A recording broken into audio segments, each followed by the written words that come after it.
सबको नमस्कार, जय हिंद। अभी हम लोग चर्चा करेंगे ईवीएस यानी पर्यावरण का क्वेश्चन जो 2012 के टेट में यानी झारखंड का पहला टेट हुआ था उसमें पूछा हुआ था। 1 to 5 में ये सभी प्रश्न पूछे गए थे। ठीक है, चलिए देखिए इसको पूरा वीडियो को, आपको पता चल जाएगा कि किस चैप्टर से और कैसा कैसा क्वेश्चन पूछा जाता है। ये सभी प्रश्न एनसीईआरटी पर आधारित हैं, है ना। एनसीईआरटी की किताब से ही मैक्सिमम क्वेश्चन पूछा गया है। ठीक है, और इसमें देखिएगा हम लोग पेडागोजी का भी चर्चा करेंगे। अभी हम लोग चलिए स्टार्ट करते हैं। आज का पहला प्रश्न कहता है क्या कि हाइड्रा जैसे पौधा कहाँ रहते हैं। ठीक है, एक पौधा होता है हाइड्रा जो कहाँ रहता है, तो हम लोग देखते हैं कि कच्छ में रहता है या फिर मरुभूमि में रहता है या फिर जल में रहता है या फिर जंगल में रहता है। तो हम लोग जानते हैं हाइड्रा क्या होता है, एक जलीय पौधा होता है। तो जलीय पौधा होगा तो कहाँ रहेगा, ये जल में रहेगा, इसलिए इसका आंसर तीसरा होगा वाटर। क्वेश्चन 2 में कहता है क्या, सेकंड क्वेश्चन में कहता है digestion takes place with the help of substance called. इसको हम लोग क्या कहते हैं, यानी जिस पदार्थ की मदद से या सहायता से हमारी पाचन क्रिया संपन्न होती है उसको क्या कहते हैं। ठीक है, तो देखिए एंजाइम कहते हैं, प्रोटीन कहते हैं, स्टार्च कहते हैं या फिर अम्ल या एसिड कहते हैं। ठीक है, तो हमको यहाँ पर देख रहा है कि क्या होता है कि पाचन क्रिया मदद जो होती है उसमें क्या होता है, मेरा एंजाइम होता है। हम लोग ये भी जानते हैं कि हमारे लार में उपस्थित टाइलिन और माल्टेज नामक एंजाइम होता है जो हमारी पाचन क्रिया में मदद करता है। ठीक है, तो ये मेरा इसका आंसर एंजाइम होगा। चलिए क्वेश्चन नंबर 3 कहता है कि the demand of BOD will be high in. कहता है कि बीओडी का मांग किसमें सबसे अधिक होता है। ठीक है, तो सबसे पहले हम लोग जानते हैं कि बीओडी है क्या चीज़। इसका फुल फॉर्म होता है, जो बहुत बार ये क्वेश्चन पूछा गया है, सीटेट में भी कई बार पूछा गया है। कभी फुल फॉर्म पूछता है तो कभी बोलेगा कि बीओडी क्या है, तो कभी बोलेगा कि बीओडी का मांग क्या होगा, इसलिए इसको एकदम क्लियर कर लीजिए, ये आने वाले एग्जाम में भी पूछ सकता है। तो बीओडी का मतलब होता है, फुल फॉर्म होता है बायोलॉजिकल ऑक्सीजन डिमांड। ठीक है, बायोलॉजिकल ऑक्सीजन डिमांड, जिसको हम लोग बोलते हैं जैव ऑक्सीजन मांग। अब कहता है कि ऑक्सीजन की मांग कहाँ पर सबसे ज़्यादा होता है, तो देखिए स्वच्छ जल जो होता है, जो हमारा पीने योग्य जल होता है, इसमें ऑक्सीजन का मात्रा पहले से ही अधिक होता है। तो जहाँ ऑक्सीजन अधिक होगा वहाँ इसका मांग कम होगा, इसमें इसलिए इसका मांग यहाँ कम नहीं होगा। प्रदूषित जल में कम होता है, मल जल में नहीं के बराबर ऑक्सीजन होता है। ठीक है, इसलिए यहाँ के जलीय जीव जो होते हैं सांस लेने के लिए बहुत तकलीफ होता है, यानी ये संकट में आ जाते हैं, मर भी जाते हैं, इसलिए यहाँ पर ऑक्सीजन का मांग सबसे ज़्यादा होगा। और आंसर इसका क्या हो जाएगा, सीवेज वाटर। ठीक है, ऑल ऑफ दिस इसमें से नहीं। हाँ, यहाँ यदि पूछता कि वैल्यू किस में ज़्यादा होता है, यानी इसका मान जो यदि पूछता यानी वैल्यू किस में ज़्यादा होता है बीओडी का, तब मेरा आंसर क्या हो जाता, क्लीन वाटर यानी स्वच्छ जल, क्योंकि उसमें सबसे ज़्यादा ऑक्सीजन होता है। ठीक है, इसलिए वहाँ मांग कम होगा, जहाँ इसकी मात्रा कम होगा वहाँ इसका डिमांड ज़्यादा होता है। ठीक है, और जहाँ पहले से ज़्यादा है ऑक्सीजन वहाँ उसका मांग कम होगा, डिमांड कम होगा। इसलिए क्लियर है ये क्वेश्चन। चलिए आगे देखते हैं हम लोग क्वेश्चन नंबर 4। क्वेश्चन नंबर 4 में कहता है कि जल या वायु द्वारा मिट्टी की ऊपरी परत हटाने की प्रक्रिया क्या कहलाती है। यानी जल या वायु के द्वारा जब पृथ्वी की ऊपरी सतह हट जाती है, यानी एक जगह से दूसरे जगह जाती है, उसको हम लोग क्या कहते हैं, डिफॉरेस्टेशन, वन विनाश नहीं कहेंगे, अपरदन इसको कहते हैं। आगे देख लीजिए, प्रदूषण भी नहीं कहेंगे और कृषि भी नहीं कहेंगे। यानी हमारा जो होता है अपरदन कहलाता है, यानी टूट फूट जब हो जाती है तो वायु हुआ, जल या फिर हिमानी के द्वारा यह एक जगह से दूसरे जगह स्थानांतरित कर दिया जाता है, तो इस क्रिया को हम लोग क्या बोलते हैं, इरोजन कहते हैं, अपरदन कहते हैं, और आंसर इसका 2 होगा। चलिए क्वेश्चन नंबर 5 में कहता है कि पृथ्वी का 70% भाग जल है, परंतु स्वच्छ जल का प्रतिशत लगभग कितना होता है। ठीक है, तो हम लोग जानते हैं कि पृथ्वी में जो होता है 71% जो होता है, लगभग 71% जो होता है क्या होता है, जल होता है, और 29% जो भूमि होता है, यह जो होता है भूमि होता है, दोनों मिलकर 100% हो गया। इसमें से हम लोग जानते हैं कि यदि 70% को 100% हम लोग मानते हैं तो 100% में 97% जो होता है, 97% जो होता है जो जल होता है वो समुद्र में होता है, जो पीने योग्य नहीं होता है। ठीक है, अब बचा 2% जल जो होता है आइस के रूप में होता है, बर्फ के रूप में होता है, और 1% जो एनसीईआरटी का डाटा कहता है, और 1% एक प्रतिशत जल जो होता है विभिन्न स्रोतों में होता है, जैसे कुआं में होता है, ठीक है, अंडरग्राउंड वाटर होता है, नल द्वारा, यानी जिसका हम लोग सीधा सीधा यूज करते हैं वह जल 1% होता है। दोनों मिलकर के कितना हो गया 3%, और यह 3% जल जो है शुद्ध जल है, और ये 97% जल समुद्र में जल है। इसका हम लोग डायरेक्ट या सीधा यूज हम लोग नहीं करते हैं, इसलिए अशुद्ध जल में आता है। इसलिए ऑप्शन नंबर हम लोग देख लेते हैं कि 3% कहाँ है, वही मेरा आंसर होगा। तो देखिए पहला ही ऑप्शन में मेरा 3% है, और इसलिए पहला आंसर होगा। 4% नहीं होगा, 5% नहीं होगा, 6% नहीं होगा, यानी इसका आंसर क्या होगा, पहला होगा। क्लियर। चलिए देखिए क्वेश्चन नंबर 6। क्वेश्चन नंबर 6 में कहता है क्या, सजीव किसका प्रयोग निरंतर ऊर्जा के स्रोत के रूप में करते हैं। ये क्वेश्चन में बहुत लोग कंफ्यूज कर जाएंगे, कहेंगे कि नहीं इसका आंसर क्या हो जाएगा, सनलाइट होगा, यानी सूर्य का प्रकाश होगा, जो नहीं होता है निरंतर। आगे देखिएगा, मूनलाइट तो होगा नहीं, जल तो होगा नहीं, इसका आंसर मेरा क्या होगा, वायु होगा। अब बोलिएगा वायु कैसे होगा, तो हम लोग ये जानते हैं कि प्रत्येक जीव के लिए श्वसन क्रिया यानी सांस लेने की क्रिया के लिए हम लोग क्या करते हैं, उन सभी भौतिक और रासायनिक क्रिया। तो देखिए इसका आंसर मेरा क्या होगा, हम लोग सभी जानते हैं कि प्रत्येक जीवों में श्वसन की क्रिया होती है, ठीक है, और श्वसन की क्रिया के दरमियान हम लोग क्या करते हैं, हवा को, वायु को श्वास लेते हैं, और श्वास लेते हैं तब वह वायु जो होता है हमारे कोशिकाओं में पहुंचकर हमारे भोजन को क्या करता है, ऑक्सीकरण करता है, यानी ऑक्सीडेशन करता है, जिससे ऊर्जा मिलती है।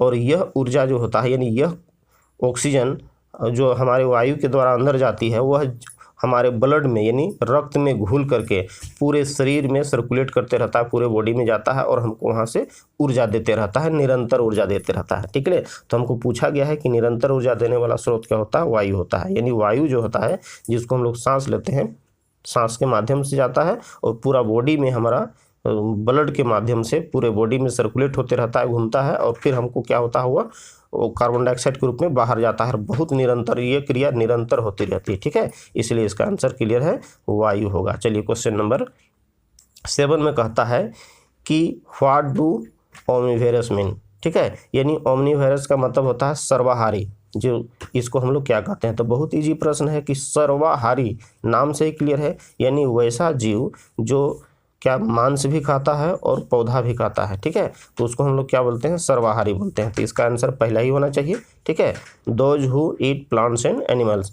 तो यहाँ सेकंड में देख लीजिए कि वे जीव जो केवल पौधे खाते हैं, नहीं होगा, वे जो केवल मांस खाते हैं, या वे जो न तो मांस खाते हैं और नहीं पौधे खाते हैं, ये तो होगा ही नहीं, इसलिए इसका आंसर क्या होगा, पहला होगा। चलिए क्वेश्चन नंबर 8 में कहता है कि वे प्राणी जो दूसरे प्राणी के भीतर रहते हैं, ठीक है, और उनके शरीर से भोजन प्राप्त करते हैं, इसको क्या कहते हैं, होस्ट नहीं कहते हैं, पारासाइट, ठीक है, पारासाइट यानी परजीवी कहते हैं। आगे देखिए, कार्निवोरस नहीं होगा, हर्बीवोरस नहीं होगा, यानी वैसे जीव जो दूसरे जीवों पर रहते हैं और उसी पर आश्रित रहते हैं, ठीक है, और अब अपना जीवन यापन करते हैं, तो ऐसे जीव को हम लोग क्या बोलते हैं, पारासाइट बोलते हैं, परजीवी बोलते हैं। ऑप्शन इसका 2 सही होगा।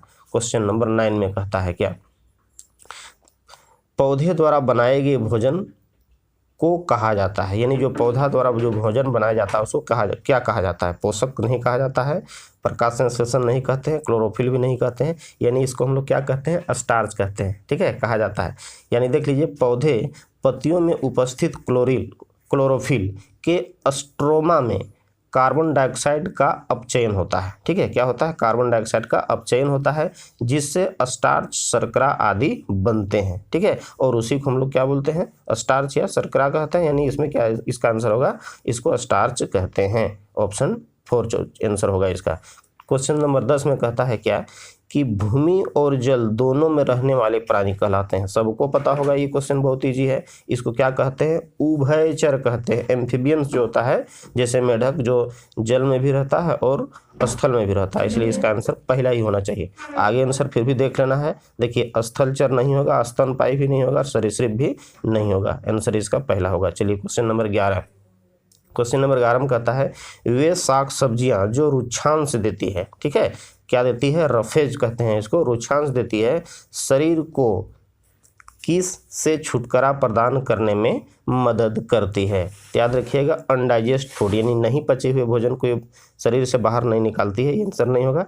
पचे हुए भोजन के बाहर निकालती है, यानी रुक्षांश जो होता है हमारे पचा हुआ भोजन को शरीर से बाहर निकालने में ये मदद करती है। आंसर इसका दूसरा होना चाहिए। आगे देखिए, शुगर लेवल तो नहीं होगा और रक्तचाप भी नहीं होगा, यानी इसका आंसर 2 होगा। चलिए क्वेश्चन नंबर 12 में देखते हैं। क्या कहता है कि एक जीव जो मिट्टी में बिल बनाता है ताकि मिट्टी द्वारा वायु और जल अवशोषित किया जा सके, ठीक है, और उर्वरक का निर्माण हो सके, यानी उर्वरक उससे बनता है, तो हम उसको क्या बोलेंगे? रेप्टाइल, सरीसृप। ये नहीं होगा इसका आंसर। देखिए, रिंग वर्म यानी दाद, ये भी नहीं होगा। स्नेक, सांप भी नहीं होगा, यानी इसका आंसर क्या होगा? केचुआ होगा, जिसको हम लोग अर्थवर्म बोलते हैं, ठीक है। और इसीलिए केचुआ को क्या कहा जाता है? किसानों का मित्र कहा जाता है।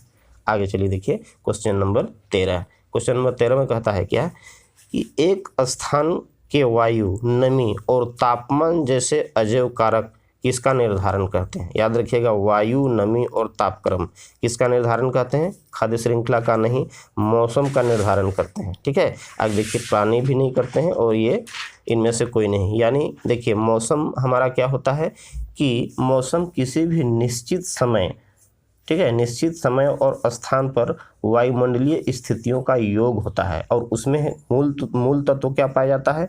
वायु, नमी और तापमान। और यह स्थिर नहीं रहता है, यह हमेशा बदलते रहता है, यानी तापमान घटता बढ़ता रहता है, नमी भी घटता बढ़ता रहता है, जिसके कारण मौसम में परिवर्तन होते रहता है, ठीक है। इसलिए इसका आंसर क्या होगा?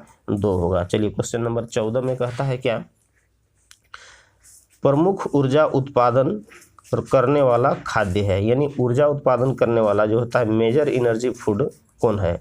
बायोटिक जीव नहीं होगा, एबायोटिक जीव यानी अजैव खाद्य नहीं होगा, कार्बोहाइड्रेट और फैट्स इसका आंसर होगा, ठीक है। खनिज भी नहीं होगा। खनिज हमारा क्या करता है? खनिज जो हमारे शरीर को क्या करता है? वो प्रोटेक्टिव फूड होता है, यानी कार्बोहाइड्रेट ही हम लोग भोजन के घटक में पढ़े हैं कि भोजन के प्रमुख घटक होते हैं, जिसको 3 भाग में बांटते हैं, ठीक है। एक होता है ऊर्जा उत्पादन करने वाला भोजन, यानी एनर्जी यील्डिंग फूड, जिसमें कार्बोहाइड्रेट और वसा आता है, ठीक है। कभी कभी इसका यूज हम लोग प्रोटीन को भी लेते हैं जब कार्बोहाइड्रेट की कमी होती है तब। तो यहाँ पर इसका आंसर क्या होगा?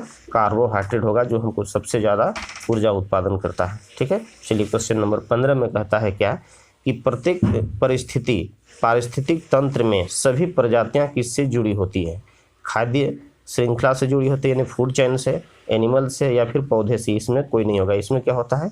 फूड वेब यानी खाद्य जाल से वो जुड़ा होता है, ठीक है। खाद्य जाल से यह जुड़ा होता है, इसलिए इसका आंसर क्या होगा? 4 होगा। आगे चलते हैं, देखिए 16 नंबर प्रश्न में कहता है कि निम्नलिखित में कौन पोषक तत्व का एक भाग नहीं है? ठीक है, देखिए फिर यही कंपोनेंट ऑफ फूड से आया है। यहाँ पर हम लोग देखते हैं कि पोषक का कौन भाग नहीं है। खनिज हमारा भोजन का एक पोषक है, यानी भोजन का एक घटक है। प्रोटीन भी भोजन का घटक है, विटामिन भी भोजन का एक घटक है। तो यहाँ कास्टिक सोडा जो होता है मेरा भोजन का घटक नहीं है, और यही इसका आंसर होगा। पोषक तत्वों का भाग यह नहीं है। क्वेश्चन नंबर 17 यानी 17 में कहता है क्या? देखिए, निम्नलिखित में से एक चीज जो रुक्षांश नहीं प्रदान करता है, यानी रफेज जो हमको प्रदान नहीं करता है, उसको हम लोग क्या कहते हैं? ठीक है, यहाँ देखते हैं कि न्यूट्रिएंट पोषक तत्व है ना, to get rid of the अनडाइजेस्ट food, यानी नहीं पचे हुए भोजन से छुटकारा, या फिर साग सब्जियों का स्रोत, या फिर भोजन का एक अनिवार्य घटक। ठीक है, तो यहाँ याद रखिएगा हम लोग इसको क्या कहते हैं? इसको क्या कहते हैं कि नहीं पचे हुए भोजन से छुटकारा कहता है। यानी यहाँ निम्नलिखित में से एक चीज़ जो रुक्षांश नहीं प्रदान करता है वो क्या होता है? नहीं पचे हुए भोजन से छुटकारा, और यही इसका आंसर होगा। यानी क्वेश्चन इसका 2 इसका आंसर होगा। चलिए देखते हैं 18 प्रश्न में। 18 प्रश्न कहता है एक गांव है ना, गांव के एक परिवार में जल भंडारण के लिए किसका व्यवहार किया जाता है? ठीक है, गांव का कोई परिवार होता है, साधारण परिवार, तो उसमें क्या होता है? जल भंडारण के लिए क्या प्रयोग करते हैं? बांध तो नहीं होगा, ठीक है, और फिर बाल्टी भी नहीं होता है, यानी पीठ होता है जिसको हम लोग डोभा कहते हैं, यानी छोटा सा। ठीक है, पीठ का मतलब होता है गड्ढा या फिर डोभा, है ना, या पंप का नहीं करते हैं, यानी किसका प्रयोग करते हैं? पीठ का प्रयोग करते हैं, गड्ढा का प्रयोग करते हैं, या डोभा का प्रयोग करते हैं, जिसको गड्ढा खोद दिया जाता है, पानी वहाँ जा करके जमा हो जाता है। नेक्स्ट चलिए देखते हैं 19 प्रश्न में कहता है कि किसमें स्वच्छ जल नहीं होता है? याद रखिएगा, देखिए स्वच्छ जल किसमें नहीं होता है? तो वर्षा जो होता है, रेन में स्वच्छ जल होता है, कुआं में भी स्वच्छ जल होता है, हिमशैल में भी स्वच्छ जल होता है, यानी समुद्र का जल जो होता है हमारा उपयोग नहीं करते हैं वो बहुत खारा जल होता है, इसलिए ऑप्शन इसका डी होगा। चलिए यानी चौथा ऑप्शन होगा। क्वेश्चन नंबर 20 में देखिए, एक गांव में पेयजल का संभव स्रोत क्या हो सकता है। ठीक है, यानी संभव स्रोत क्या हो सकता है। समुद्र तो नहीं होता है गांव में, कुआं इसका हो सकता है। आगे देख लीजिए, बांध भी स्वच्छ जल का स्रोत नहीं हो सकता है, यानी पेयजल का नहीं हो सकता है। समुद्र तल भी नहीं होगा, यानी इसका आंसर एकदम क्लियर है।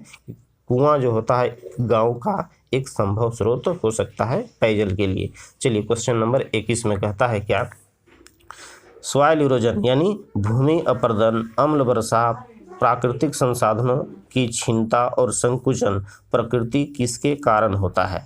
वन विनाश के कारण, वन रोपण के कारण, मौसम के कारण या फिर जल के कारण। तो स्पष्ट है कि भूमि अपरदन जंगल को काटने से होगा, अम्ल है ना, जंगल को काटने से ही ये सारा प्राकृतिक आपदाएं आती है, यानी इसका आंसर क्या होगा, डिफोरेस्टेशन, वन विनाश। ठीक है, भूमि को वन को रोपने से नहीं, यानी इसका आंसर होगा वन विनाश, डिफोरेस्टेशन। चलिए क्वेश्चन नंबर 22 में देखिए, कहता है कि है ना, एडिबल शब्द का अर्थ क्या होता है। एडिबल है ना, तो याद रखिएगा कि कैन बी ड्रंक यानी जिसको पिया जा सकता है, नहीं होता है कैन बी ईटेन जिसको खाया जा सकता है।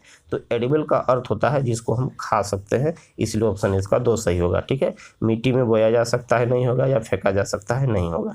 ऑप्शन इसका 2 आंसर होगा इसका। चलिए देखिए क्वेश्चन नंबर 23 में, क्वेश्चन नंबर 23 में कहता है कि कौन सा विटामिन हमारे शरीर में प्रोटीन बनाने और ऊर्जा तैयार करने में मदद करता है। ठीक है, वह दाल में, आलू में, केला में पाया जाता है। उसकी कमी से हमारे शरीर में क्या होता है, वेरी नामक रोग होता है। देखिए भोजन के घटक जो होते हैं, यानी सी टेट में या हमारे टेट में, झारखंड के टेट में भी भोजन के घटक होते हैं, वहाँ से बहुत ज़्यादा क्वेश्चन पूछ रहा है। देखिए 4-5 क्वेश्चन हमको वहाँ से मिल गया।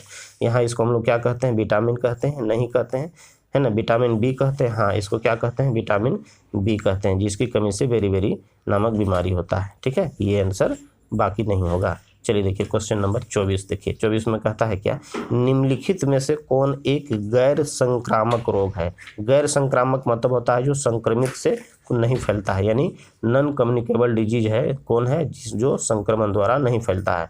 तो डायबिटीज नहीं फैलता है। देखिए इसको हम लोग हैजा जो होता है संक्रमित रोग है। ठीक है, ये संक्रमित रोग है। मलेरिया भी संक्रमित रोग है, चेचक भी संक्रमित रोग है। इसमें डायबिटीज जो है संक्रमित रोग नहीं है, और यही इसका आंसर होगा। चलिए अभी हम लोग देखते हैं, ये क्वेश्चन हम लोग देखें। अब हमारा ये क्वेश्चन शिक्षण विज्ञान शिक्षण से, यानी पर्यावरण शिक्षण से, यानी पेडागोजी से क्वेश्चन अब हमारा स्टार्ट हो रहा है। ठीक है, अभी तक 24 क्वेश्चन का चर्चा हम लोग किए, कंप्लीट रूप से वो पर्यावरण का प्रश्न था। आगे चलिए देखिए, प्रश्न कहता है कि जल को कैसे बचाया जाए, इस संबंध में शिक्षा के लिए निम्नलिखित में किसका एक शिक्षण साधन के रूप में प्रयोग किया जाता है। कंपास का, ठीक है, नहीं किया जाता है। फर्स्ट एड बॉक्स का, इसका भी नहीं किया जाता है। यानी कार्यकलाप शीट का, कार्यकलाप शीट मतलब होता है जो प्रोजेक्ट तैयार करने के लिए जो हमको पेपर मिलता है, इसका हम लोग करते हैं, जिसके ड्राइंग के द्वारा इसको हम लोग बच्चों को जागरूक कर सकते हैं, बच्चों को इसको हम बता सकते हैं। ठीक है, पेट एनिमल ये भी नहीं होगा, यानी ये होता है ये कार्यकलाप शीट, इसका आंसर होगा, है ना। कार्यकलाप शीट यानी चार्ट पेपर होगा, और इसी के द्वारा बच्चा प्रोजेक्ट तैयार करता है, और इससे हम लोग शिक्षा दे सकते हैं कि जल को कैसे बचाया जा सकता है। ठीक है, चलिए देखते हैं नेक्स्ट क्वेश्चन देखते हैं। 26 क्वेश्चन, 26 में कहता है क्या, सतत और व्यापक मूल्यांकन के अंतर्गत शैक्षिक और सह शैक्षिक संगठक शामिल होते हैं, यानी उसमें एजुकेशनल पार्ट का भी करते हैं और कुछ सोशल पार्ट का भी करते हैं जो सह शैक्षिक होता है। ठीक है, निम्नलिखित में से कौन एक सह शैक्षिक संगठक है जिसे विद्यालय द्वारा मूल्यांकन करने की आवश्यकता होती है।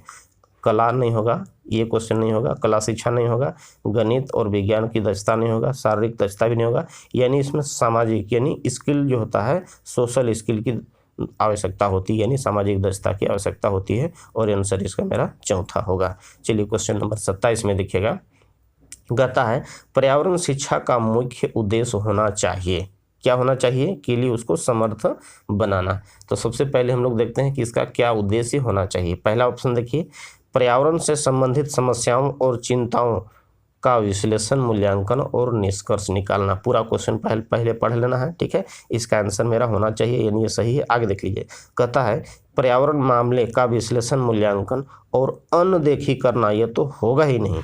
ठीक है, अनदेखी हम लोग इसको नहीं कर सकते हैं। आगे देखिए, एक व्यक्ति के रूप में पर्यावरण का विश्लेषण, मूल्यांकन और अमानत करने में सहयोग करना, ये भी नहीं होगा। आगे देखिए, यथासंभव इसका विश्लेषण, मूल्यांकन और इसको नष्ट करवाना, यानी ये भी इसका आंसर नहीं होगा। तो मेरा आंसर क्या होगा? पर्यावरण शिक्षा का मुख्य उद्देश्य क्या होना चाहिए मेरा, कि पर्यावरण से संबंधित समस्याओं, चिंताओं का विश्लेषण करेंगे, उसका मूल्यांकन करेंगे, तब उसका निष्कर्ष निकालेंगे कि इससे हमको कैसे दूर किया जाता है। ठीक है, इसलिए ऑप्शन इसका पहला होगा। चलिए क्वेश्चन नंबर 28 में देखिएगा। क्वेश्चन नंबर 28 कहता है क्या, प्रकृति यानी पर्यावरण शिक्षा महत्वपूर्ण है, यानी पर्यावरण का शिक्षा महत्वपूर्ण है क्योंकि यह पृथ्वी के भविष्य के परिरक्षकों के साथ जो होता है के साथ सजीत करता है। खाली जगह दिया हुआ, इसका आंसर क्या होगा? तो देखिए, प्रकृति को निम्नीकृत और दुरुपयोग करने के कौशल का ज्ञान होता है, इसलिए इसका तो आंसर होगा ही नहीं। आगे चलिए देखिए, एक असततशील तरीके से आगे बढ़ने की समस्याओं और कौशलों के विषय में अपेक्षित जानकारी, ये भी इसका आंसर नहीं होगा। आगे देखिए, संपूर्ण पर्यावरण का अपेक्षित ज्ञान, यानी संपूर्ण पर्यावरण का अपेक्षित ज्ञान, इसकी समस्याओं और सकारात्मक सततशील तरीके द्वारा इसके समाधान करने का कौशल, ये इसका आंसर होना चाहिए। ठीक है, ये इसका आंसर होना चाहिए। आगे देख लीजिए, कहता है कि प्रकृति पर विजय होने का कौशल और एक कृत्रिम पर्यावरण तैयार करना, ये भी इसका उद्देश्य नहीं होना चाहिए। कहने का मतलब है कि इसका जो हमारा आंसर होगा, क्वेश्चन इसका ऑप्शन नंबर 3 आंसर होगा। चलिए 29 में देखेंगे, निम्नलिखित में किस एक के अतिरिक्त सभी पर्यावरण अध्ययन का महत्व है, यानी एक को छोड़कर। देखिए, भाषा को समझना पर्यावरण का महत्व नहीं होगा। आगे देख लेते हैं, प्रकृति की जागरूकता और समझ हमारे पर्यावरण अध्ययन का महत्व है। आगे देखिए, पर्यावरण का संरक्षण और सुरक्षा के संबंध में मनोवृत्ति विकसित करना, यह भी हमारा पर्यावरण अध्ययन का महत्व है। आगे देखिए, पर्यावरण में संशोधन और बदलाव को समझना, इसको भी हमको समझने की जरूरत है, आवश्यकता है, यानी इसका ये भी महत्व है। यानी इसका आंसर क्या होगा? पहला होगा कि भाषा को समझना।